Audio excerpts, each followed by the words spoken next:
Bora da Croeso, and good morning and welcome to a conversation on Wales's future. Thank you so much for joining us today, and we really hope that you enjoy the session, even though obviously it would be more of a pleasure if we could meet face to face. So allow me to introduce myself. My name is Dr. Matthew Wall. I'm an associate professor in politics at Swansea University. You might be able to tell from my very subtle accent that I'm not actually from Wales, so I come from Dublin. But I've been living and working here since 2012. So I'm kind of half Welsh, even though when it comes down to the rugby, I still support Ireland. I'm the director of the Politics and Governance Research Network, which is coordinated and funded by the Wales Institute of Social and Economic Research Data and Methods, better known as WISERD. And I'll be acting as the chair for today's event. The event is co-organised by WISERD and the Wales Centre for Public Policy. My colleagues and co-organisers, Dr. Eleanor McKillop and Dr. Andrew Connell from the WCPP, will be moderating audience questions and participating in the chat as the event unfolds. Before I go further, I'd like to particularly thank Natalie Ross, who's WCPP's Communications and Engagement Officer, and Chloe MacDonald, who is WISERD Events Officer. They've worked really hard behind the scenes, and they've been essential to organising, running, and promoting today's event. So the goal of today's event really is to try and move the national conversation here in Wales in a more forward-looking direction. We've been kind of caught up in a very day-to-day political discourse now for quite a while, and we'd like to take a medium to long-term view and to get a sense of the opportunities and challenges that we're going to face over the next few years as a country. We're delighted to welcome three really excellent speakers today, and I think that they can give insights from a range of perspectives that kind of lie at the intersection between academia, public policy research, advocacy, and practical experience. So our first speaker today is going to be Auriol Miller, and Auriol's the director of the Institute of Welsh Affairs, the IWA, which is Wales's leading independent think tank. It provides politically independent platform for robust comment and debate on issues affecting Wales, as well as undertaking its own research and policy work, focusing on democracy, public services, and a green, clean and fair economy. IWA is particularly working at the moment on a few issues that are very germane to our discussion, I think. The state of media in Wales, interparliamentary relations, the foundational economy, and enabling citizens to play an active role in shaping the futures of communities where they live and work. And more recently, they're engaged in a cross-sector listening exercise with communities to learn from the impact of COVID-19. Again, something I think that's going to come up quite a lot in our discussion. Prior to joining the IWA in 2016, Auriol ran Comrades Cymru, an umbrella body for providers of homelessness, housing-related supports and social care services in Wales. She has a 20-year experience in international development, including leadership roles for major NGOs in Burundi, the Democratic Republic of Congo, Sudan, and Russia. And in each country, she led a coalition of partners to influence governments on policy and practice with a clear focus on the protection of rights of vulnerable and excluded people and addressing inequalities. So our second speaker today will be Carwyn Jones MS. So Carwyn served as an elected member of the Senate for Bridgend since 1999 and was, of course, First Minister of Wales and leader of Welsh Labour from 2009 to 2018. He's also served in the Welsh Government in a wide range of roles, including Secretary for Agriculture and Rural Development, Minister of State for the Environment, Minister for Education, Culture and the Welsh Language, and Counsel General for Wales. In 2020, Carwyn came over to the dark side and joined us in academia, taking up a post in Aberystwyth University as a professor of law. He has recently launched a podcast series called Carwyn Meets, which is available from all good podcast providers, and published his autobiography entitled Not Just Politics, which is, I'm told, available from all good bookshops with Alan Gibbard earlier this month.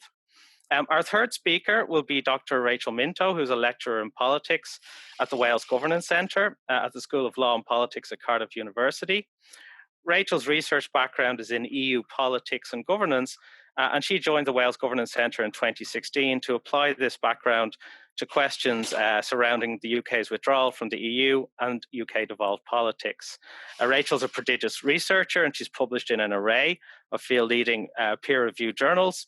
And really, her research is centred on two key themes. First theme is Wales's relationship with the EU. Again, I think something that we're going to focus on today. And the second theme is women's rights and gender equality. Rachel's also the chair of Cardiff Women's Aid, which provides vital support, services and advocacy for women and girls suffering violence and abuse. So just before we move into the talks, I'd like to talk a little bit about the kind of technicalities of making this as interactive as possible. As I said, obviously, the best solution would be for us to meet face to face, but with the times that's in it, that's not possible. So really, we have kind of two ways of interacting today. The first one is the chat function, and you'll hopefully see that I've welcomed everybody onto the chat, and that's a place for us to discuss insights and ideas that are occurring to us as the talks are unfolding. But we also have a Q&A function. There's a little Q&A icon that you should see on your screens. And there, if you have specific questions that you'd like me to direct towards the panel in our discussion section, please do post them there. And my colleagues Andrew and Eleanor will be moderating and forwarding good questions on to me. And obviously, I'll do my best as chair to make sure that everybody can participate as much as possible. Okay, so we're going to begin. Basically, the structure of the conversation today is we wanted to give each of our speakers a chance to set out their stall, as it were, and we have a sort of a 10-minute slot for each speaker, and then we're going to run three talks in a row. So firstly Auriol, then Carwyn, then Rachel, and then we're going to kind of break out into a discussion that I'll be chairing. And as I say, I'll be combining questions that I have, maybe hopefully with questions that you guys suggest in the audience. So I think at the moment, if I can just check, we have an audience or a number of participants of over 200, I think. So I think, yeah, thanks so much, I suppose, for joining us all today. Now, if I could seek to hand over to Auriol for her discussion. Great, thanks very much, Matt, and Bore da pawb, good morning. The next 5 to 10 years are going to see the escalation of changes that have already been with us for some time. We already know that climate change presents us with the biggest challenge of this century, with a race against time to decarbonise and to protect biodiversity. But within a far shorter timescale, however, we also know that Brexit will bring immense disruption and challenge to Wales, with the potential to rapidly change key sectors such as agriculture and manufacturing. As if these weren't sufficiently daunting in and of themselves, we are also in the midst of both a public health and an economic crisis from COVID-19.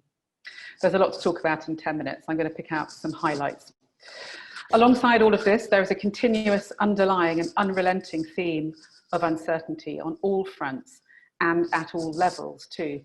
While we may know the nature of the challenges, we can only estimate as to the pace and depth of their impacts and their interactions. The right response to this uncertainty is humility and the capacity and willingness to change our minds when new evidence is presented. These significant challenges must not be compounded by any arrogance or oversimplification by those in power. So, I've been asked to speak about priorities for the next Welsh Government.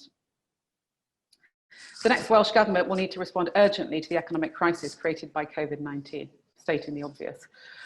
What happens in the next 2 years will determine what happens over the next 10 in terms of mitigating the scarring impacts of unemployment, business failure, and especially the devastatingly unequal impacts they have on the young, on women, and on people from Black, Asian, and minority ethnic backgrounds. We went into the 2020 recession still dealing with the aftermath of the 2008 recession in terms of living standards, but more importantly, in terms of well-being. This long drag has sapped many people's faith in the political system to make our lives better. The next economy minister cannot prevent recession and must do everything they can to ensure that we have a well-being recession. We cannot afford to lose sight of the goals of the Wellbeing of Future Generations Act in a rush to protect jobs. It's becoming clearer that the twin challenges of COVID-19 and Brexit represent a potential break in the orthodoxy that has dominated economic policy for decades. The next Welsh Government should be prepared to get stuck into the economy in a way that it hasn't before. For us at the IWA, this means taking an evidence-based view of sectors that have genuine growth and recovery potential, such as renewables, including hydrogen and marine energy, and ensuring that they are as politically salient as other parts of the economy, like farming and manufacturing. As yesterday's OECD report into regional development recognised, better partnership is needed between Welsh Government, local government and other sectors, including the private sector, to kickstart new opportunities, while at the same time recognising that if we really are serious about the future generations' goals, some firms are more deserving of public support than others. Prioritisation and focus is needed. But a focus on potential high growth sectors will have limited impact if we don't strengthen the capacity of all firms and sectors to secure their future and to innovate. The outgoing government has made the foundational economy of health and care, housing, food and everyday retail a feature of its policy making. And it's essential that small and medium firms in these sectors can meet their more mobile multinational competitors on a level playing field. There's a risk that policymakers see these sectors as unglamorous yet durable, whilst in reality, COVID-19, Brexit and technology have already shaken their foundations. The next government needs to ensure that business support, finance, skills provision and crucially R&D are as easily available to these firms as they are to others. So what about the next Welsh Parliament? Well, both the next Welsh Government and Welsh Parliament must seek to rebuild public trust. Trust isn't a given, it's earned, and it's not won by slick communications or doubling back on your commitments. And it's not an optional extra for either institution. The public want clear, strong and visible leadership that they can trust. We don't have time for triangulation and political games. Looking ahead, we need a First Minister who's willing to stand up for their principles publicly, repeatedly and loudly, on a loop if necessary. Each and every one of the political parties in Wales has a responsibility too to become far more relevant to voters and to reflect the diversity of our population in terms of race, class and the lived experiences that shape their perspectives. We need to see serious commitments to making this happen being followed through on in the form of mentoring and funding to bring through new candidates and, where necessary, changes in party governance and internal policy. Yes, a lot of good work has been done since devolution, but the Senedd still bears only a limited resemblance to the society it represents. This extends to civil society organisations as well, and we should all be looking to share and learn from good practice. It's our belief too that the Senedd must have the capacity to do its job properly, and this means a plan for increasing the number of members holding the next Welsh Government to account. The Welsh Government of today is not the same as the Welsh Assembly Government of 1999, and its expanded role requires broader and deeper questions to be asked in the Chamber and through its committees. As an institution, the Senedd itself must also do more to explain the value of having a devolved Parliament and the representation that this offers to the people of Wales. In an era of fake news and fact-checking, politically neutral political education is an absolute must, especially given the extension of the franchise to 16 and 17-year-olds. Looking outwards, Wales within the UK and the world, well, recent weeks have seen a resurgent debate about Wales and its constitutional status within the UK. Despite the protestations of its supporters, the Internal Market Bill poses potential threats to the devolution settlement that are either purposeful or careless. The bill blurs the line between reserved powers and devolved competences in a way which actively encourages conflict, not least in a context where a former Secretary of State for Wales describes it as the fight back of the Union. This benefits no one, least of all, and most importantly, the people of Wales, whose voice, whether through their MPs or MSs, is currently not being heard by those drafting the bill. It is absolutely essential that there is effective intergovernmental working and interparliamentary scrutiny as this bill progresses. But the requirement for good interparliamentary and intergovernmental relations goes well beyond this bill. Moving power closer to people is a basic principle of good government. Historical experience in Wales and further afield demonstrates that local problems are rarely fixed by a remote capital. At the same time, governments and parliaments must be able to work together constructively in the public interest, with open channels of communication and ample time for scrutiny of policy. The IWA's upcoming report on interparliamentary relations, being published next Tuesday, 22nd of September, provides key recommendations so that we can all, wherever we are, actively work to improve the current settlement rather than just live with it. On this last point, the stakes are increasingly high. The settlement as it stands is facing questions from all sides. We have all lived through the fallout of poorly designed constitutional referenda, and we must learn the lessons. We believe that political parties should work to agree some of the key milestones that should characterise the discussions ahead on the nature of Wales's status, whether within or outside the UK. For instance, well, what would be a good process for deciding to hold a vote on either independence or abolition? And what should the vote itself look like? As a final challenge for the next 5 to 10 years, we would encourage some reflection on the journey of devolution so far. The Welsh Parliament has avoided some of the pitfalls of other legislatures. It strives for proportionality, representativeness, and a culture of respect across party lines. Among its achievements are the growing confidence of Welsh institutions and the articulation of distinctive Welsh needs in key policy areas. The majority of members over the last 21 years have given great attention to their briefs and taken care in putting forward the concerns of their constituents. It should not be overlooked that citizens of Wales have exceptional access not only to their representatives, but also to ministers. All parties have engaged with the issues of the future and have shaped a policy agenda that recognises sustainability and well-being, gaining international plaudits along the way. Of those who argue for the end of devolution, whether through independence or abolition, both root their arguments in the principles of democracy, something that cannot be taken for granted in an era of rising authoritarianism. Thank you. Thank you very much, Auriol. Okay, so you've been magnificent on timing as well as content, so that's excellent. So we'll see if we can stick to that standard now as we move to Carwyn Jones's talk. It won't surprise you to hear that I'm going to talk about the Constitution. I'm looking now at the number of participants to see how many drop off as soon as I say that, but I'm saying it because it's important that this was once the domain of constitutional anoraks like myself, but now it's fundamental to the future of Wales and the future of the UK. Because the UK Constitution is a bit like an elderly car.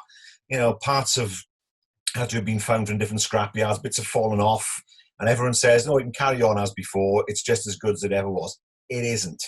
The UK Constitution is now fundamentally flawed and fundamentally obsolete. Why do I say that? There's this fetish with parliamentary sovereignty or supremacy, call it what you will, which, believe it or not, has its roots in the view of one man in the 19th century, a chap called A.V. Dicey.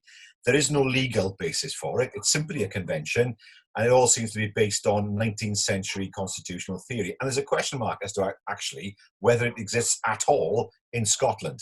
So the whole thing is just cobbled together rather than written down.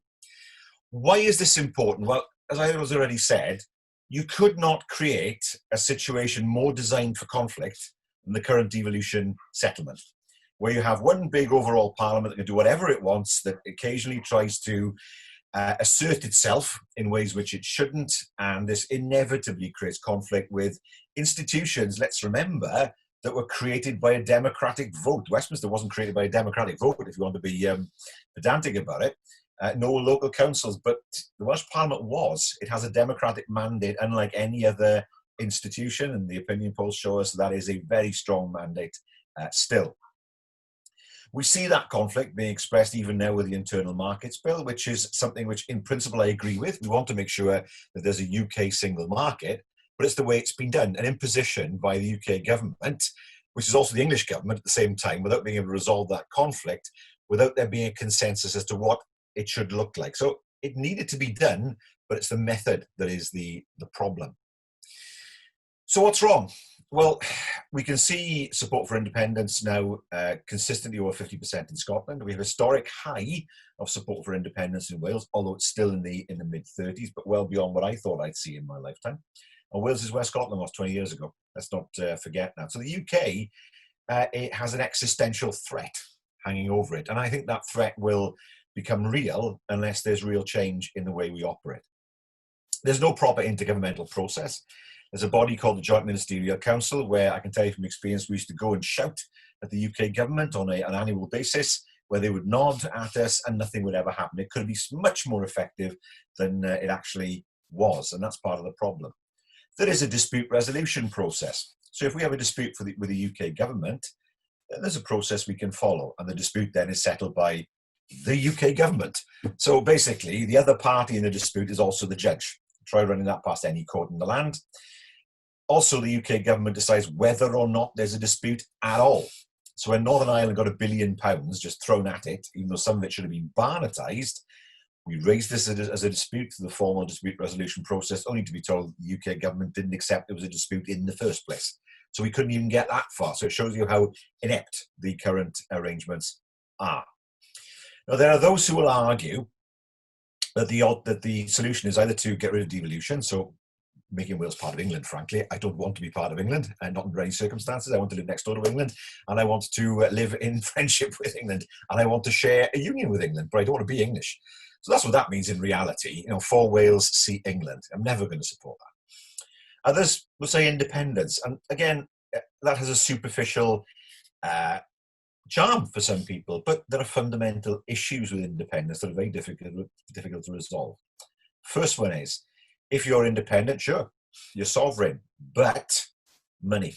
Now, many people focus on the difference between what Wales raises in taxes with what Wales spends. Now, to me, that's a bit of a red herring, because every country spends more than it has in the main. Japan's debt, for example, is 236% of its GDP, its annual GDP, and yet it still manages to borrow money and keep going. Why? Because Japan has a good credit record. If you lend to Japan, you're prepared to lend at a low rate of interest because you know you'll get your money back. If you're a new country, a new independent country, you don't get that. You don't have a credit record. You won't be able to borrow money in the same way as the UK government can, and you will not get that money on the same credit terms. Secondly, people say to me, well, we could have a new arrangement with the EU, possibly rejoin the EU. But the reality is that our market lies in England and through England. England's by far our biggest market. And secondly, if you want to access the European market physically, you have to go through England to access it. You can't really sail around it and get things out in the same timescale. So independence doesn't resolve that issue. So people would say now, okay, well, you identified the problems. What is the solution? Well, we have a dysfunction of devolution. And it's largely because Westminster has just thrown out powers at random across the UK without thinking about what it looks like for the UK as a whole. What is the UK as a whole? How is it affected by devolution? How can it be resolved? Well, for me, I would get rid of parliamentary sovereignty. I'd have a proper written constitution. If that is so bad, then why is it that every Commonwealth country has a written constitution? Because we didn't export our constitution to other countries. We gave them a proper constitution and wrote it for them, Canada, Australia. I'd like a system where we pool sovereignty like Canada. Each nation is an equal partner in the UK. Each of the 4 nations is sovereign, and we choose to pool sovereignty in areas where that makes sense. It works in Canada. There's no reason why it can't work in the UK. So you create 4 separate parliaments. It'll be a matter for England to decide how it wants to see devolution proceed in England, and you have one overarching union parliament. Call it what you want. As long as you're clear about who does what, it works. And at the moment, there's no clarity at all in terms of where powers lie in the UK system. What are those areas where we pool sovereignty? Defence is an obvious one. Border and immigration control is another. A fiscal and monetary union, a common currency. That is also something we'd want to create ourselves. And also, of course, a fiscal union where money is moved to where it's needed. Something close to what the EU did, but the EU wasn't quite the fiscal union, which was one of the problems with the euro when it began. As I say, it works in other countries. Why can't it work here? The stakes are very high. I think the union will struggle to survive if it carries on as it is. I think it'll polarize between status quo and independence. And I think there is another alternative. I'm not saying that my alternative is the only one, but certainly there is a way forward that preserves the best of the union, such as the fiscal and monetary union, but provides far more stability, far more clarity in terms of who does what, and provides Wales with a far better platform which to build in the future. Because people might say to me, what's this got to do with the economy? What's this got to do with health? What's this got to do with education? Well, if the vehicle in which you're traveling is falling apart around you, then you can never be sure you'll arrive at your destination. And that's why we need to change. Big challenges. Can Whitehall recognise that? Will it stick its head into the sand as it has done for many years? If it does that, I fear for the future of the UK. I've said that a bad Brexit carries with it the seed of the UK's own destruction. I'm not being persuaded otherwise in current circumstances.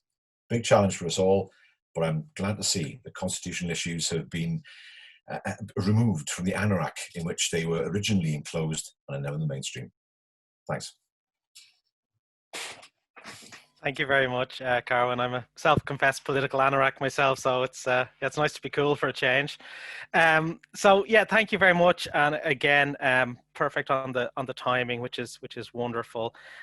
If I could ask Rachel now to turn on her feed and begin her talk, that would be excellent. Wonderful. Thank you very much. Well, firstly, thank you very much for having me here today. It's a real pleasure to be on the panel, particularly with Auriol and Carwyn, and I'm very happy to bring my own academic perspective to the conversation. Now, what I'd like to do is highlight 3 themes that I shall be following over the coming years, which I think will be essential to really understanding the nature and shape of Welsh politics and policy, as you say, Matt, in the kind of medium to long term. Now, I do want to begin by acknowledging that obviously these times are characterised by real uncertainty. It's been a really extraordinary few years as the UK has, let us say, sought to navigate its exit from the European Union, and I don't think really many people expected that today Wales and the world would be grappling with a pandemic and the inequalities that it has exposed and rendered more acute as well. So racial inequality, which has really been brought to the fore of wider public awareness and thinking by the Black Lives Matter movement. Gender inequality, the inequality experienced by disabled people, those living in or close to poverty, and obviously people at the intersection of all these. So it's with these caveats in mind that I want to highlight these 3 themes that I shall be exploring over the coming years. So the first, unsurprisingly given my background, is Brexit, and more specifically, Wales's future relationship with the European Union. Now, as we all know, the Welsh Government has been very clear that it wants Wales to maintain a close relationship with the EU. Indeed, it advocates the UK's continued membership of the Customs Union and the Single Market, which would mean maintaining EU standards around environmental protection, workers' rights and state aid, and also continued participation in European programmes. Now, all of that will depend on the UK's final relationship with the European Union, which at this point in time looks set to be very thin. However, setting that admittedly enormous issue to one side, there are still softer mechanisms and tools available to Wales to maintain and develop its relationship with Europe. And I'm really keen to see over the coming years how Wales will seek to, and also be able to, use those to continue to be plugged in to the wider European political system, and also profiled as a European nation, as the Welsh Government continues to profile Wales as a European nation. So speaking concretely, I'm referring to Wales's physical presence in Brussels, so Wales House, which is currently home to the Welsh Government and Wales Higher Education Brussels, and the Senedd uses it as a pied-à-terre, and it's a base from which to build relationships in Brussels, gather intelligence and seek to influence. In addition, various Welsh actors, so including the Welsh Government, the Senedd, and a range of different civil society organisations, they participate in multilateral European networks.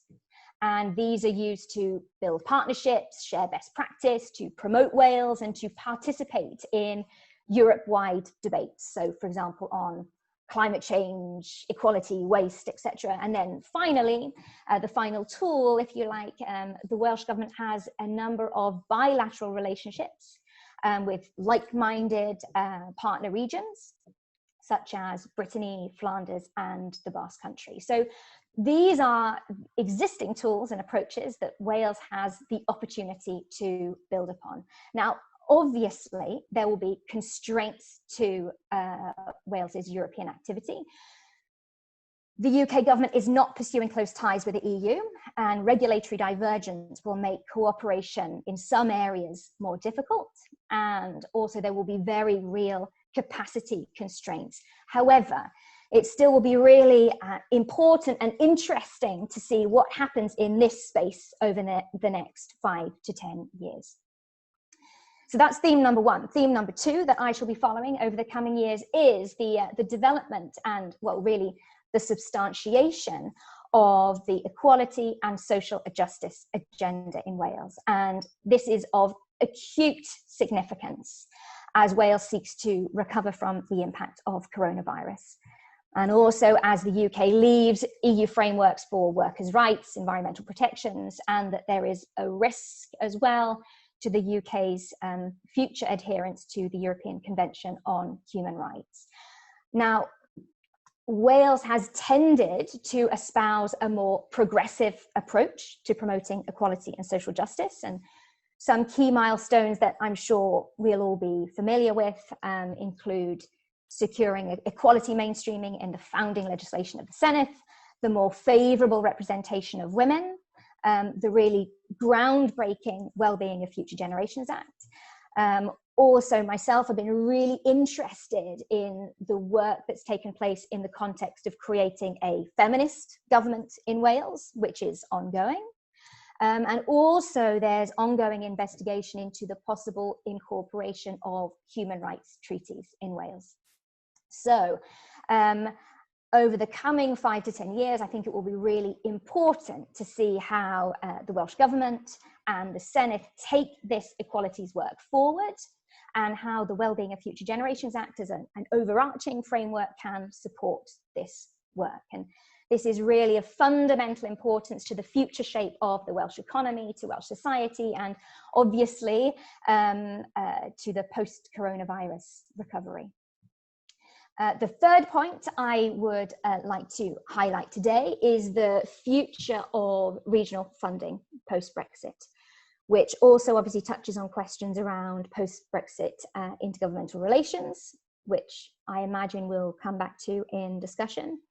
Now, I'm sure everybody knows Wales has been a net recipient of EU funds, which have been received on a needs basis, so not a per capita basis. Now, given the requirements, the European requirements attached to that funding, and given the approach adopted by the Welsh Government, regional funding in Wales the Welsh Government has been able to use this to promote more social and cohesion objectives. Now, there still isn't clarity around what will replace EU funding in Wales post-Brexit.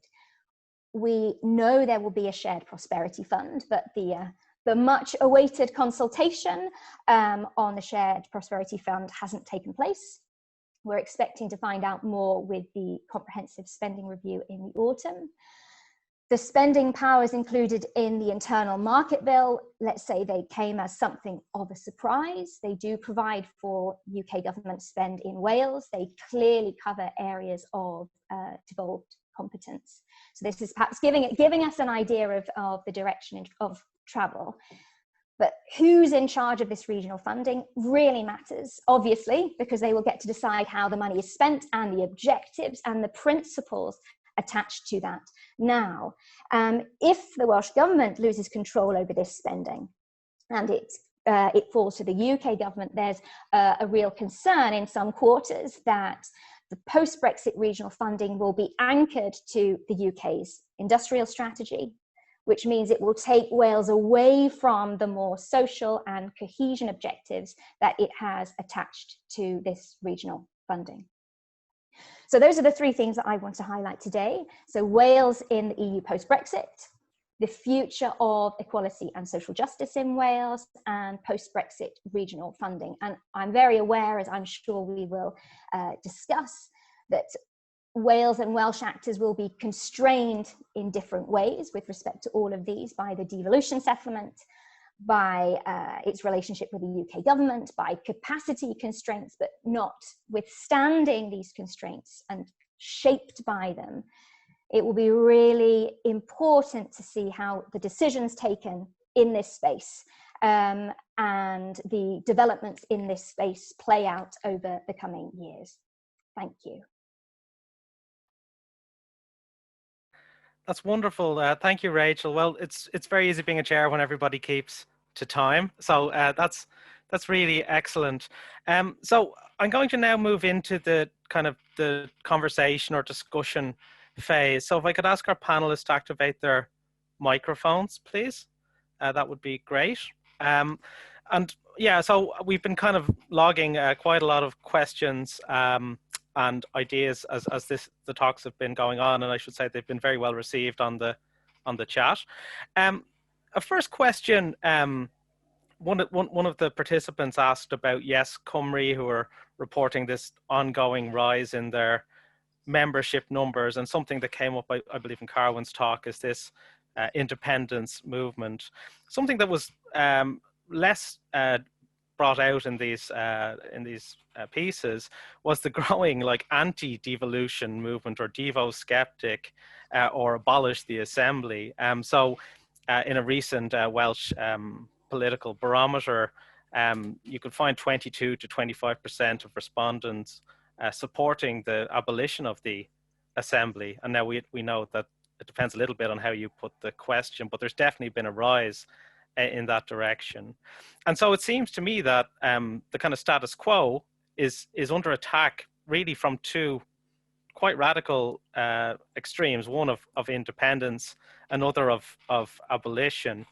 Can the sort of gradualist model that we've seen so far in devolution hold in this circumstance? So can some of the changes, some of the destinations that you have talked about in your presentations, can they be achieved through a kind of a gradual piecewise process, or are we looking at some kind of more radical rupture? And that would be my first question. So I don't know Auriol, would you like to start? Sure, thanks very much indeed, Matt. Just to say, the diggers have started in the lane behind my house. So if there's noises off, that's what it is. At least the children are in school. And you're absolutely right to point to recent surveys, but I think it's really important to emphasise the actual question that's being asked, because abolish generally does best when it's in a hypothetical head-to-head with independence, and that's never going to happen. Mm-hmm. Not that starkly, at any rate. So I think if you look to wider trends and Brexit itself, I think the more nuanced work that was undertaken last year by Professors Richard Wynne Jones and Ailsa Henderson, in the round, what people tell you is they want decisions to be made as close to them as possible, decisions that affect them. You know, it's really easy for a question about devolution of the Senedd to be taken as a question about Welsh Government's performance, and that can be very much affected by people's views on, is my local hospital doing well, or my local school, and that's going to be even more compounded because of COVID. So actually, we think support for devolution is pretty solid. We can't be complacent about this, though. But I don't think that the polls are really reflecting where people's instincts are. Your question about whether the centre can hold, I think, and I fear that, you know, people may need to see what government by people who are better at campaigning than mastering detail and navigating the politics of compromise looks like for a while, because sooner or later the government needs to be run by people who actually can master the detail of their own policies. Yes, yes, that's something we're learning, I suppose, to our cost at the moment. Could I draw in some of the other speakers? Carwyn, please. Yeah, I hope I meant the UK government rather than the Welsh government, although of course these days I'm not part of the Welsh government. I think we agonise too much about the abolition movement. In fact, it hasn't grown. It's always sat there between 15 and 20%. In 1999, it was 49%. think we have to remember that. There will always be a group of people who just don't believe Wales should exist, frankly. If you look at the numbers, and they're always, let's say, 15, 20%, it's always an older part of the population. Younger people are far, far more supportive of devolution than older people remember the 1999 referendum. So I think Aaron's right. You can't be complacent about these things, but independence is a growing movement, to my mind, whether I like it or not.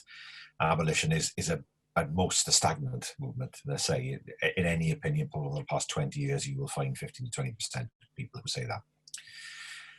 And I think we agonize too much about it. We don't ask people whether other institutions should exist. Should your local council exist? Should Westminster exist? We agonize too much about that and try to justify what's already been established by a democratic vote on no less than 2 occasions in the past 20 years. And my feeling is, certainly in the last few months, that support for more autonomy, if I can put it that way, has grown. People have compared the way in which things have been done in Wales with COVID compared to what's happened across the border, and they've made a very favourable comparison. You can see it in the opinion polls. The Welsh Government has a +30 approval rating on its COVID handling, whereas in Westminster it's in the minus figures. So no, we can't be complacent, but I don't think we can spend our time trying to defend what's already been established over many, many years, and the trend is quite clear for everybody to see.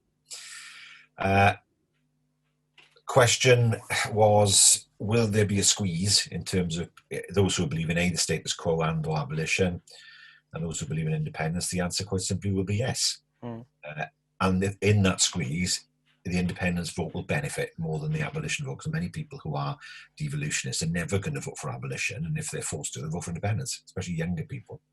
And that's a shame, because whatever, Glenn is an alternative, which he said self-servingly, is, I think, a better and more stable outcome.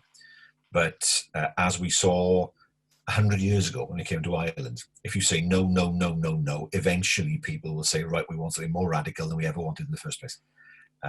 Has the UK state learned its lesson from that time? Yeah, lessons regarding Ireland might not have been quite learned from what I've seen in recent British political discourse. But anyway, I might move it on to Rachel there, if that's okay, Rachel. Absolutely. I think something that we do need to bear in mind is really the future of intergovernmental relations in the UK, because that as well will give us a good indication of the extent to which there are the mechanisms in place for the Welsh Government to be able to work fully within the devolution settlement. If, as we see with the Internal Market Bill, there is potential limitation and reconfiguration of devolution, then that will perhaps change the shape of the debate that takes place in Wales. So I think for me that's really key at looking at how that intergovernmental working will play out over the coming years. And also, as part of this, I think it's important that we're aware of the journey of travel of Scotland, and Scotland will matter. It will matter because, one, in terms of intergovernmental relations, which we can perhaps come back to later, but if Scotland is able to pursue and achieve independence, then that will send a certain message perhaps to Wales. So those are the two things that I would add into the discussion here. So thinking about the future of intergovernmental relations, is that actually going to work? How is that going to work? And keeping an eye on the direction of travel of Scotland within the Union. Yeah, because I mean, I suppose with Scotland, there's kind of two dimensions. There's the example that it sends, and I think there has been a trend of Scotland setting examples that get taken up a little bit later here in Wales. But there's also the political reconfiguration it would entail, so the removal of Scotland as in terms of the parties that are there, the public opinion. There's a lot happening. Kind of building on that point about a lot happening, we had a question here, which says that Wales and the UK are facing an unprecedented combination of crises: a political crisis in the form of Brexit, economic and social crisis exacerbated or created by COVID-19, and the ongoing environmental climate change crisis. So we're sort of living in the intersection of these three. the questioner says, each prompts an urgent need for action and change in how we live and how society is organised. Can the panel suggest immediate and significant action that Wales can take to attempt to mitigate the impact of this combination of events? Shall I start with yourself back again, Rachel? Would that be okay? Yeah, absolutely. I think I would come here to the second point that I was raising about the equality and social justice agenda in Wales, and ensuring in response to all of these crises that equality and social justice are brought into the heart of decision making. So this means responding to the evidence base, understanding how different policies are going to affect different people in different ways, bringing different groups of people who have direct experience of lived inequalities into decision making, engaging with civil society organizations. So, you know, not only does that make makes policy much more, well, it's more transparent, it's more legitimate in terms of the actual process itself, but the policy response will be able to really respond to the needs of a diverse population. So for me, it will be about really bringing, as I say, those equality and social justice concerns right into decision making. And we've got lots of different tools that can be employed to advance that. Okay. Absolutely. I think, you know, in a sense, it's the nature of the crisis kind of suggests the nature of the solutions to some extent. Shall I bring you in, Auriol, there? Is that okay? Sure. Thanks, Matt. I think first thing is to remember is we're not alone. You know, and lots of people are in similar situations to us, and therefore we must not stop looking outward to learn from what's going on elsewhere and sharing experiences and lessons learned. And I think if you look at, I mean, one of the things I read very early on in lockdown was Jared Diamond's, who's a professor of anthropology at UCLA, brilliant book on how states come out of crisis. And there's some really clear indicators there. And if you were to go there and go through them and look at which of those does Wales have a kind of clear understanding of, yes, recognition that we're in a crisis, it sounds pretty obvious, but it's a place to start. You know, clear vision of where we want to go to, actually a fairly shared consensus on that in terms of that clear vision around sustainability, environmental protection, rights and so forth. And I think, I'm not going to go through them all now, but I think that's one of those things. And I think the other thing that, you know, from a kind of policy perspective, fewer, clearer priorities as well, really clear, joined up working around those priorities, really strong cabinet government in terms of delivery. And we haven't talked about the delivery gap at the moment yet, the implementation gap. And I think Rachel's absolutely right. The pulling in of different voices and experiences and different perspectives. One of the things that concerns me at the moment is that because we can't meet in person, we are going to the people we know already, and some of those relationships are becoming even more entrenched because we're not able to mingle and meet people we don't know. I mean, sometimes you just need to state the obvious in terms of what's going on. I think, and also, you know, I know from my time in international emergencies that the communications, you absolutely cannot underestimate how important that is. So the clarity of the communications, and I mean, if I were a Welsh minister, I'd be looking to keep those comms going, you know, totally clearly, and make a commitment to those, and transparency and honesty about what's going on. So I think there's something about, you know, what are we doing well? What do we want to keep? What do we want to shift? And be brutal about the stuff that we want to shift, and have that laser-like focus on the things that really, really matter. And double whammies, you know, not doing things that only serve one particular objective. Growth in and of itself is not enough. It's got to be sustainable. It's got to be equitable. It's got to involve the people, the voices of the people who are affected by it. So those sorts of things, I think. So for me, I can see a clear approach that I would want the next Welsh Government to be taking. Yeah, and just thinking in terms of what you said about communication, I think this, you know, the people always seem to say crisis and opportunity are the same word, I think, in Chinese or something. But there is this, people are listening to the Welsh Government now at a level and in a way that I haven't seen in my time here in Wales before. You know, so not only is there the necessity to communicate these goals and these things that they want to shift. But there's actually an opportunity as Yeah. well at the moment. Yeah, and I'd say, both Mark Drakeford and arguably Kirsty Williams have benefited from that increased profile. And it really shouldn't be unusual to see that kind of level of scrutiny and engagement. I'm very happy to talk about Welsh media issues as well. And we're about to publish our next media audit. But we're not seeing that level of scrutiny and engagement in England with, for instance, ministers refusing to engage with Channel 4 News. Yeah, absolutely. So Carwyn, could I maybe shift over to yourself for your thoughts on this topic? We are in a uniquely disadvantaged position, remember. All countries have had to deal with COVID, and many countries have had to deal with far worse, as I said, far worse instances of COVID, but we have to deal with Brexit. And regardless of your view of Brexit, it creates uncertainty.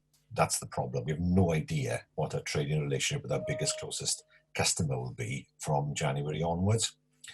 What we do know for sure is that we will lose access to 27 other countries' markets, automatic access, whereas they will only lose access to one. So we have that in the background on top of COVID, which makes things even worse from the UK's perspective.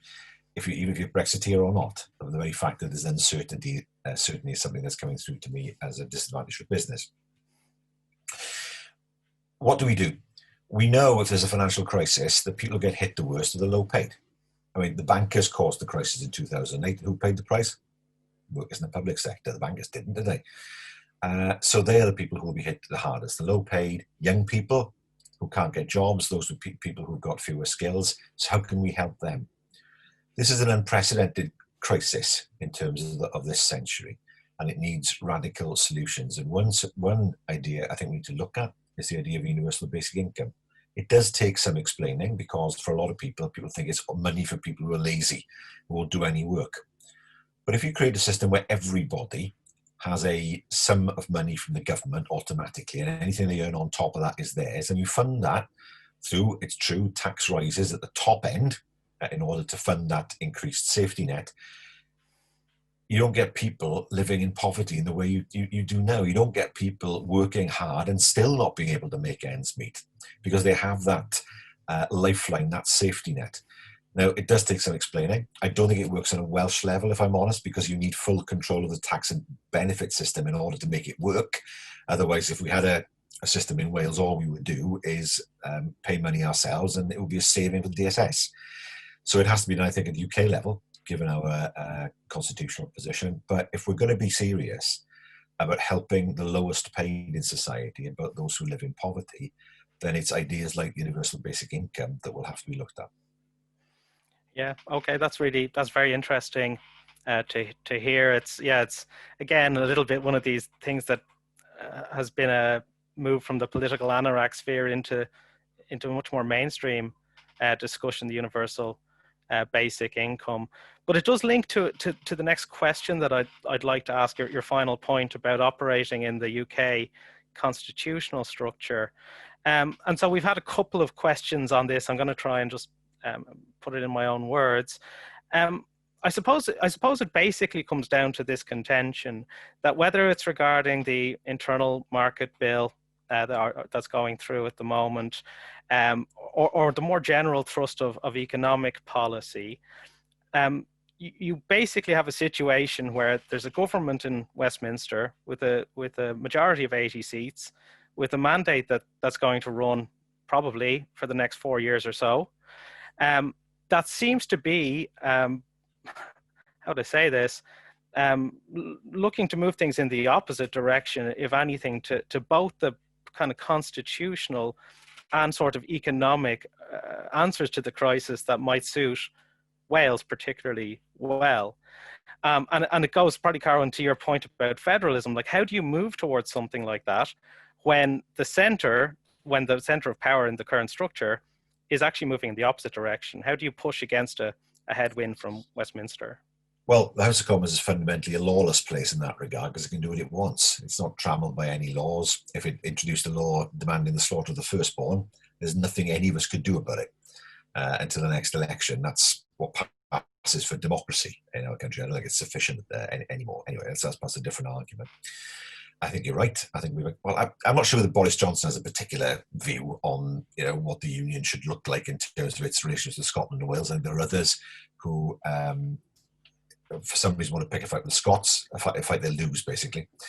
And I think there's a level of delusion among some of the UK government. We have a majority, we can do what we want. Yeah, but in 10 years' time, will there be a UK at all? This is exactly what happened with Ireland. There was a proposal for home rule in Ireland that would have meant Ireland staying in the UK, and it was opposed and opposed and opposed and opposed. And look what happened in the end. Ireland became a republic. It wanted nothing more to do with the UK.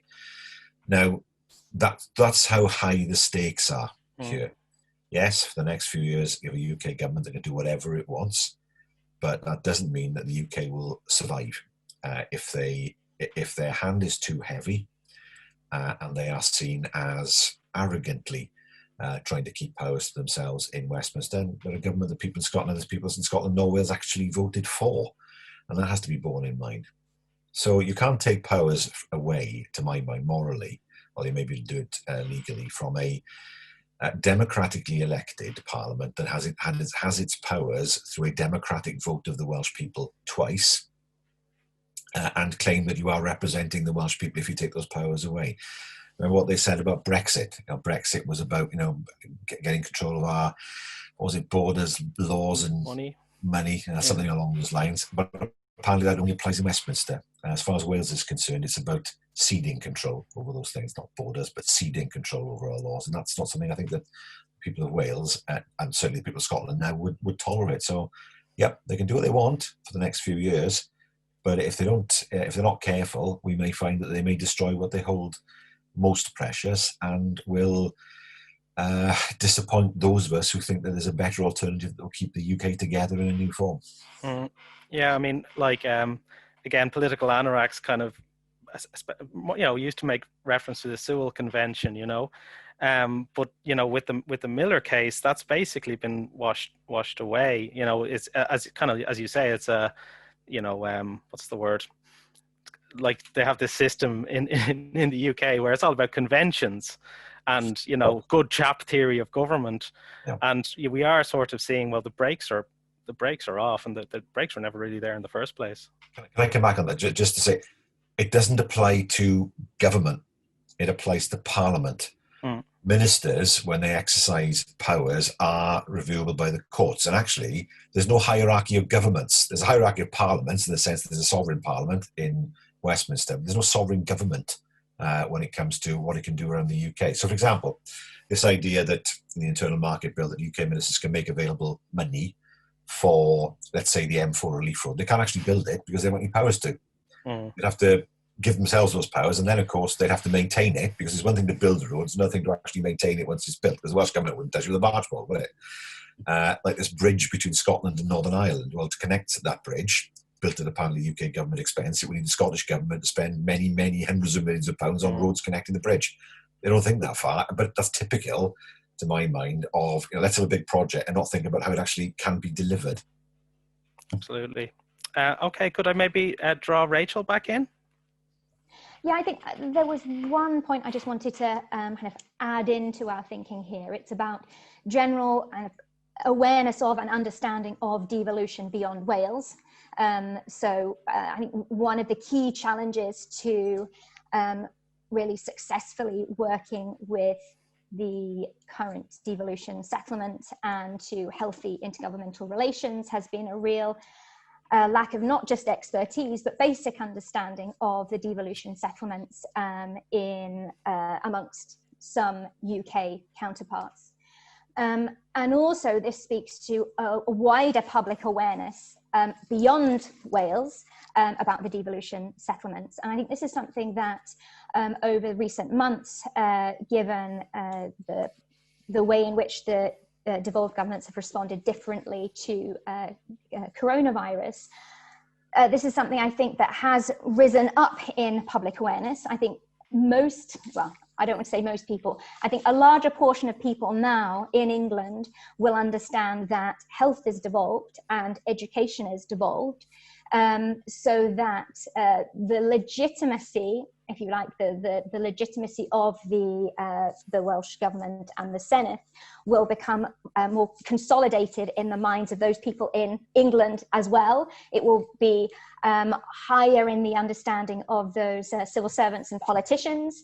So I think this is something else to bring into our thinking about this question, is an understanding over in England. Yeah, we had one question sort of related to this, Rachel, which was whether Whitehall civil servants might do with a bit of training on intergovernmental relations. But if I can see Auriol nodding. Yeah, but if you'd like to, come back on that. And this has been a real challenge. I mean, let me say that there's been a lot of work in the context of Brexit around common frameworks. So these are the frameworks that would replace those European frameworks that will be lifted once the UK leaves the European Union. So to secure against regulatory divergence. So another way of securing the UK's internal market. Now, there are examples there of really successful intergovernmental working. And that is often based on an understanding of devolution, an understanding of the policy area. So when you're starting from a base where there isn't an even basic understanding of the devolution settlement and which areas are reserved and which are not, then it's very problematic to engage in these larger constitutional questions.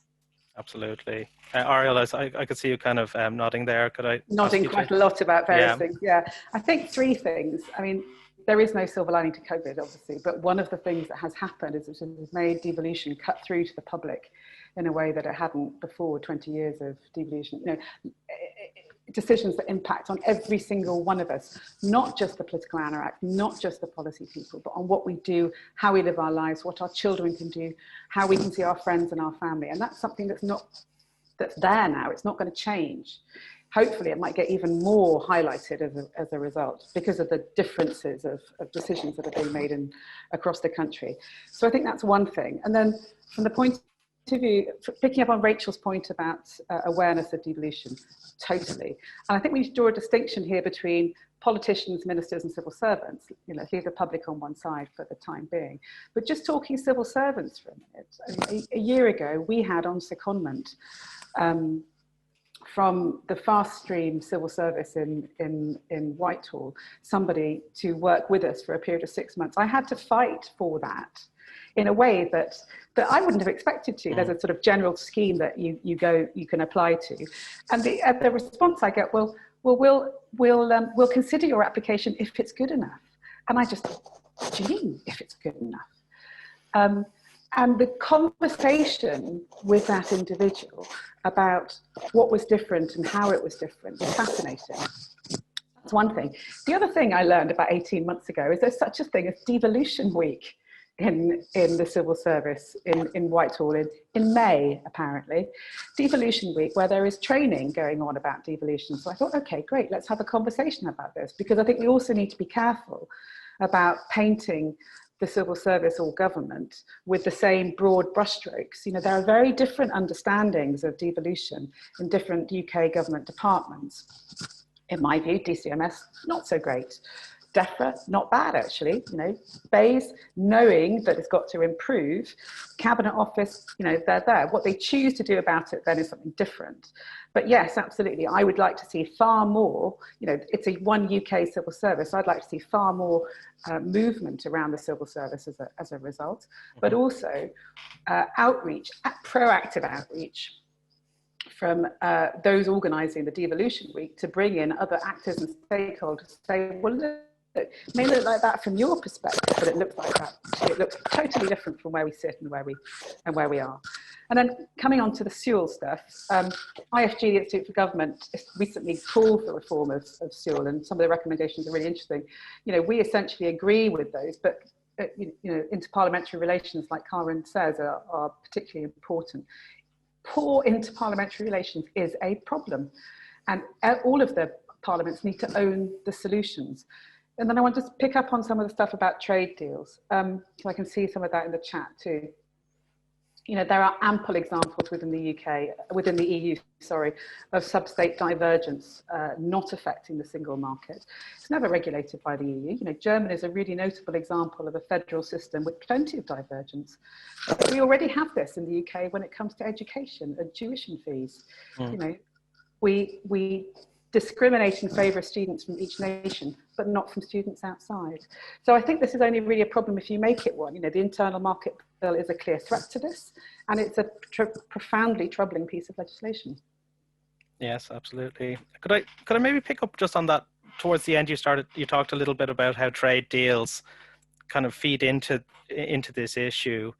Like, I guess, you know, it's a kind of similar question that I had about the domestic picture. Like, is there a danger as the UK makes these trade deals with, you know, with Japan, with potentially with the USA and so on, that, I don't know, a lot of it, Wales's kind of international voice gets swept away. I mean, Rachel talked about how, in a sense, how much of that has been based in Europe and kind of around institutions to do with the EU. And so is there sort of a diminution of Wales on the national stage that on the international stage that could result from this process of trade negotiation that we're sort of entering into following the transition period? I think, yes, there is a risk, but I think also, you know, greater clarity in terms of what the next Welsh government wants to focus on in terms of its priorities will help that distinctiveness come through.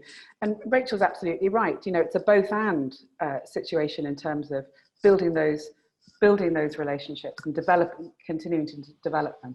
But there's no reason why Wales can't be seen and felt to be different as a result, and make the most of those policy areas where we've already got a distinctive advantage. Yeah, so picking your battles, as it were. Yeah. Could I draw Rachel in on that point? I mean, yes, I was going to say, I mean, I don't want to be kind of too motherhood and apple pie about it all, and I'm naively kind of optimistic if one would like to maintain those close relationships with Europe. But just picking up on one point, is that, you know, Wales as a distinctive nation, it is recognised within the European political sphere, not by the European Union has got their own framework for recognising EU regions, but at the end of the day, it's the member state, the state which is the key player, and not sub-state actors. However, as I say, you know, Wales does have its own physical presence in Brussels. It is a member of a number of multilateral networks which have expressed their desire for Wales to continue to be a player.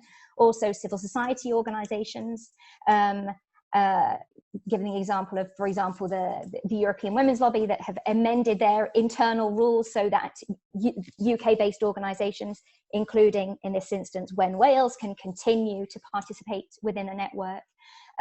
So there is a desire amongst certain European partners to allow Wales to continue, certainly at the moment, to be present within that space. That was just one point to add on to that discussion. Yeah, but I wonder, is, you know, that kind of goodwill, I don't know, you have a good sense of this stuff, is there a sort of an erosion of it? I mean, we've seen the more reported side of the internal market bill has been to do with the kind of breaking of faith with the withdrawal agreement and so on. Or is there sort of an understanding that Wales isn't the UK? My sense is that amongst the relationships that Wales has, I mean, that's key really, that Wales has its own distinctive relationships and acknowledges, and it can promote the idea that the UK government is not the only voice within the UK. So whilst certainly, I mean, Wales won't be immune to the UK's standing internationally and within the European Union, it already has, because it hasn't always been able to act through formal channels. It's already had to act through establishing more informal relationships, using these softer mechanisms that I've spoken about already. So I do think, as I say, without wanting to be naively optimistic, if one wanted to maintain those close relationships, I think there is still huge capacity for Wales to, there's huge opportunity for Wales to participate within the constraints that I've mentioned previously. Yeah, it's interesting what you say. In a way, the kind of limitations of setting it up are starting to turn into an advantage in maintaining it. Yeah, I wonder, could I draw you in, Carwyn, on this issue? Yeah, we start with an advantage in the sense that we have a network of offices around the world, which have been hugely important to us in terms of not just bringing in investment, because that was always the problem 20 years ago. It was all about, how much investment can we bring in from abroad, but it's about trade as well, making sure that our businesses can sell in other markets. North America was always bigger than Europe for us in terms of the presence that we had there. And at one time, we only had offices in Brussels. They're spread out now. We've got more opening, and I don't know what the latest situation is within Welsh Government. But you have to be on the ground if you want to be noticed. And that was the way we operated. I mean, the US is the largest single country in terms of the market. I used to go there every St. David's Day. We'd hold an event on Capitol Hill. We'd have hundreds of people there from the political world and economic world in Washington. That's the way to get noticed. We have that great advantage. One of the biggest boosts we had is when the regional development agencies went in England. Because all of a sudden, all that level of competition disappeared. And that was hugely important for us. We may see more competition coming back as we see combined authorities trying to do the same in England, but they're never going to have, we are a long, long way ahead of them. And we have to make sure we keep that advantage. What we can't do, of course, is go behind treaties, what they might look like.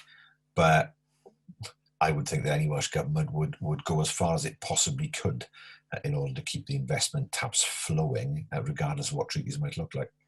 So it's a sort of a softer diplomacy, a less public diplomacy, maybe that can be maintained, kind of a being there diplomacy rather than a making treaties, making big decisions. Well, what's important is, as far as those officers are concerned, is creating jobs. That's what it's about. I mean, we can sign any number of documents that you want, but how many good quality, well-paid jobs can we create in Wales? How can we make sure that we can access finance from these markets and employers from these markets in order to facilitate that?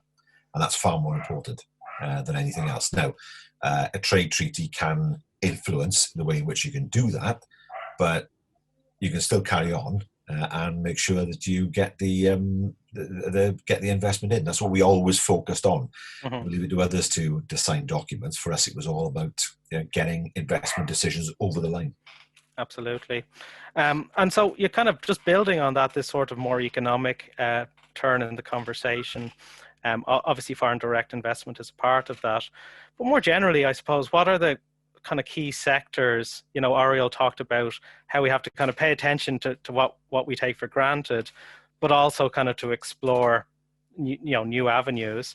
What do you see, I suppose, Carwyn, as those kind of new avenues that are opening up where Wales might have a competitive advantage?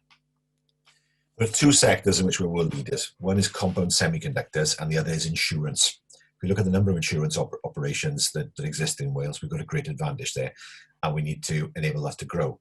Brexit is a threat to that.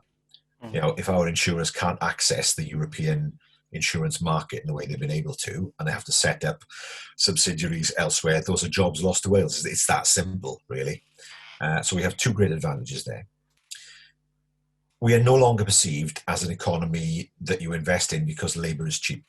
That's the way. That was the way the WDA sold us for a long, long time. But in fairness, on instruction from the then UK government to get investment into Wales because people will accept less money than anywhere else. Those days are gone. We always positioned Wales as a place where we had the skills pipeline that investors wanted in order for them to be successful. So the questions we were always asked were, if we come to Wales, will we get the people? And the answer we could always give is, well, yeah, you will, because there are companies like you already in Wales and they manage. And together you can create that skills pool, those external economies of scale that you need in order to be successful. So At the moment, everything's on stop because of Brexit. Nobody is looking to invest in the UK unless their interest is the UK market. Mm-hmm. So if you look at CAF, for example, they've got their train factory in Newport. They're there because they want to access the UK market. So it doesn't affect them in the same way. But if you are, our big selling point was to say to North America particularly, places F in Wales, you've got access to the European market. Yep. And now it's places F in Wales, you've got access to a market that's an eighth as big as it was before. It's not the same. So there is undoubtedly more of a challenge now, and until we know if there is a deal with Brexit, it's going to be very difficult to work out what strategy we should adopt. I mean, I can tell you from my own Irish perspective, we do see this. Irish, government does see an opportunity here to make the kind of pitch that you're talking about. So yeah, there's other sides to it, I suppose. Auriol, could I bring you in, because I think this was kind of a key point that you raised in your presentation about these kind of sectors to be maintained and sectors to be developed, let's say. Yeah. So can I just focus on the things to be maintained, to be developed? I think taking the medium to longer term view, it's about spotting what are the sectors of the future that are going to grow the right kind of jobs that we want for people in Wales, that are going to hit those environmental and sustainability goals as well, but also are going to bring money in and retain money and IP, intellectual property, also in Wales too. And this is where I was talking about evidence. Hopefully everybody still on the call will be familiar with the Re-Energising Wales work that we've done over the last 4 years, which came out of an economic study that we did in 2015, a year prior to the previous Assembly election. I think what's really important is, right from the get-go, the work that we did on renewables was not about renewables per se in terms of decarbonisation and everything else, although that's hugely important. It's about renewables as an economic driver for the economy of Wales. And we still think there's a little way to go to really get that through to everybody. So it's not just about keeping money circulating in Wales, it is about attracting money into Wales. I can just take one example, for instance, about housing standards. We would much prefer it if people were to talk about upgrading housing, because what you need to do is get people's heads thinking about what that future is. So the framing of both, not just the question, but the issue is super important. People understand things. It goes beyond just sort of simple comm stuff. It's about how people understand what we're trying to be doing. There is an opportunity here for house builders in Wales to be building to far higher housing standards, to be getting ahead of what the market will be in England and elsewhere in 10 years' time. Now, there's a clear opportunity there. Let's make sure everybody understands it, because then it has the double whammy impact of, yes, greater energy efficiency, far less fuel poverty, jobs for people in Wales, and skills as well for those sorts of things, again, can be shared. So I think that's one example. We were also very clear in the evidence that we pulled together in Re-Energising Wales about both hydrogen being an opportunity and marine energy in particular. Marine's obviously tricky because of issues to do with reserved competences there. But, one thing we must remember is that, the UK government may have a large majority, but it's got a really fragile electoral coalition. There are lots of first-time Conservative voters, including in Wales.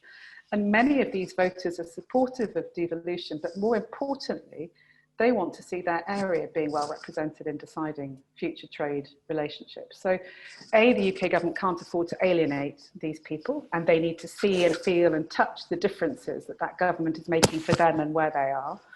And ultimately, the Welsh government and the UK government do share many objectives, not least about regional economic development. So, if the UK government is serious about levelling up, yeah, it's going to have to become much more accepting of devolution. It can try to argue with the OECD report, but that makes it clear. Regional development cannot be done from the centre, whether it's Whitehall or Case Park 2. It needs people who are on the ground, who understand local conditions. So there's a really interesting dynamic there between the politics of it, which will play out at a UK government level, and the practical impacts on people's lives, jobs and opportunities. Mm-hmm. Yeah. And there's kind of also a third level of kind of the discourse, right, that we have as a society. And as you say, that goes beyond just comms. That's changing the conversation. Yeah, so that's really interesting to hear. I wonder, Rachel, did you want to come in on this topic? Just very briefly to say, when we're thinking about when Welsh Government is thinking about which sectors to prioritise, it'll be interesting to see how the Wellbeing of Future Generations Act is kind of referred to as part of that, to ensure kind of inclusive growth and sustainable growth. So reiterating elements that have been said previously. That's it. Thank you. I'd just like to ask, I have over 28 questions on my question feed here, so I am very sorry to those participants who I wasn't able to ask their questions. I've, as I promised, done my best. But one I think that's actually, quite Wales specific, and that we might finish on, because I'm conscious that a lot of people here on the call are from the Welsh third sector, is really to do with some of the things that you've advocated, Rachel, around equalities and inclusion and so on. And the question is the third sector in Wales robust and free and independent enough to make the kind of contributions that you've advocated? Or has it, the frame here is, has it been too colonized by the state to do so meaningfully? And this is an excellent question, a really important question. I feel we sometimes end up in a bit of a catch-22 situation, really, because civil society organisations, so representative bodies, they need to be funded somehow. And I think that one can argue that it's a huge benefit that funding is available from, in this case, the Welsh Government, to support civil society organisations and working to ensure that they are independent organisations. As I say, this is something within the academic literature that remains a point of debate, is how do you fund civil society organisations. The point I suppose I will mention is ensuring that those civil society organisations continue to be membership led. The reason that they have the legitimacy that they have, that the reason that they are of value to decision makers within Wales, is because they ought to be representing the interests of the communities that they're serving, that they're representing. So I don't have a full answer to that question. As I say, it is a catch-22 situation. However, I will note that without Welsh Government funding, then certain civil society organisations in Wales, which have been playing a role to represent the interests of some marginalised communities and, women as well, for example, that they would not necessarily exist at all if it weren't for that funding. But I acknowledge it is an issue. Yeah, if I could take up that catch-22 with yourself there, Carwyn, there's quite a lot of criticism from the right here in Wales about this kind of progressive consensus, political culture, and the government sort of favouring civil society organisations that hew to those values. Do you think that kind of criticism is something you just have to absorb, I suppose, as Rachel said, to make these things happen? Or is there some validity to the idea that there's too much sort of state funding for the third sector to really play its role? Well, as somebody who for years was a representative of that state, I can only see it from one angle. And what I can say quite clearly is we never once considered what an organisation might say as part of any funding application it might have. I mean, that was the last thing I wanted, was to have a third sector that didn't tell us what we needed to hear rather than telling us what we wanted to hear. It'd be pointless funding them. The problem is, of course, that without government funding, a lot of third sector organisations wouldn't exist, I suspect, and some would find it very difficult to deliver the good work that they do. We always saw the third sector as hugely important in being able to help to deliver what we needed to deliver for the people of Wales, because the expertise lay in the third sector, not in government. In terms of criticism from elsewhere, well, I think that's more to do with the fact of not agreeing with the stance taken by some third sector organisations. The reality is in Wales, we don't have yet a fully developed civic society where there's enough private funding or alternative sources of funding to finance the kind of work that needs to be done in the third sector. We're not like Scotland, we're not like Ireland. We need to build that up. And I take the point that it's not really a scenario we want to see in the longer term, where the vast majority, if not all, funding comes from government. We would want to see. When I was in government, I would have wanted to see other sources of funding as well. But I can say quite clearly, there was never ever any suggestion that here is the money, but the quid pro quo is you cannot be critical. Mm-hmm. Not ever. Yeah. Well, just on that idea of, suppose, seeding a civil society, and it ties in, I think Auriol brought up points about the media ecosystem here in Wales. Like, I suppose, how do we get there? How does Wales as a country have this sort of civil society and kind of, I guess, the national media structure that supports that, as you mentioned in Ireland, Scotland, and similar countries? Well, the problem we have is that most of our people read papers that have no interest in Wales at all. Mm-hmm. And that's always been a weakness for us. That situation is not improving. Most people get their news from TV. They're watching some TV. That's what I get. People say to me, I saw you on TV last night saying this, rather than I read it in the paper. Mm-hmm. I think there are opportunities there, but of course you run into this problem again. If you want a robust English language media in Wales, it has to be government funded. And you run into the same problems that you have, unless you have somebody who's willing to be a private investor. You have the same problems as the original question referred to. Mm-hmm. So there is that difficulty. That said, I have, in the 21 years that I've been in AM, I've never known a time where people have been more aware of what's going on in Cardiff Bay. I walk around Bridgend and when people talk about our government, they mean the Welsh government now, mm-hmm. which I've never seen before. People have complained endlessly to me at the start of this that they were fed up of hearing about England on BBC Network News, and they felt they were being misled. The weekly updates from the First Minister have been hugely useful. And I'll tell you a little story to finish. For many weeks, I would deliver lunches to pensioners in Kentry-Kill in my constituency. There was a lunch club there and people couldn't meet, so we'd deliver lunches for them. And I was always on delivering between 12:30 and 1 o'clock on a Friday, which was when Mark would be delivering his update. Mm-hmm. A lot of the people I delivered to were a little hard of hearing, and they'd have their windows open in hot weather. So he'd walk down the street and he'd hear Mark's voice blasting out down the street like a Big Brother, and a more unlikely Big Brother you would not want to see them, the Mark Drakeford. But it came home to me. And people would say to me, they'd stop me on the doorstep and say, "Oh, do you hear what Mark has just said? What do you think?" And it came home to me that people are taking far more notice of and far more interested in news from Wales than has ever been the case before. And that has to be healthy. We've just got to make sure that continues in the future. Absolutely, yeah. I mean, I think you can see more than ever the connection between what happens in Cardiff Bay and what you can actually do in your life day to day. And as you say, all sorts of people are talking about it now in a way that they haven't before. And I do wonder about whether that momentum can be sustained. But I suppose we have to do our best. And even events like this are designed in that direction.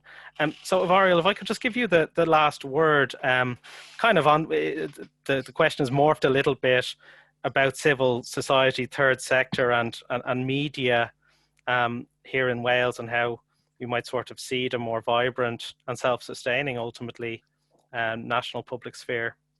Thanks, Matt. It's an interesting and complex question, and I'm going to take a bit of a personal angle on it, because I've worked in crisis states in a number of different tricky places, often in conflict as well, prior to returning to Wales, and in places where there is no national media providing any scrutiny whatsoever of what the government is doing. So I know what it feels like to be in that sort of situation, and have been hauled in and accused of being a spy and being followed, had phones tapped, and all sorts of things, when as an international NGO worker working on promoting humanitarian rights, we had access to places that journalists didn't. Now, clearly, that's not the situation in Wales.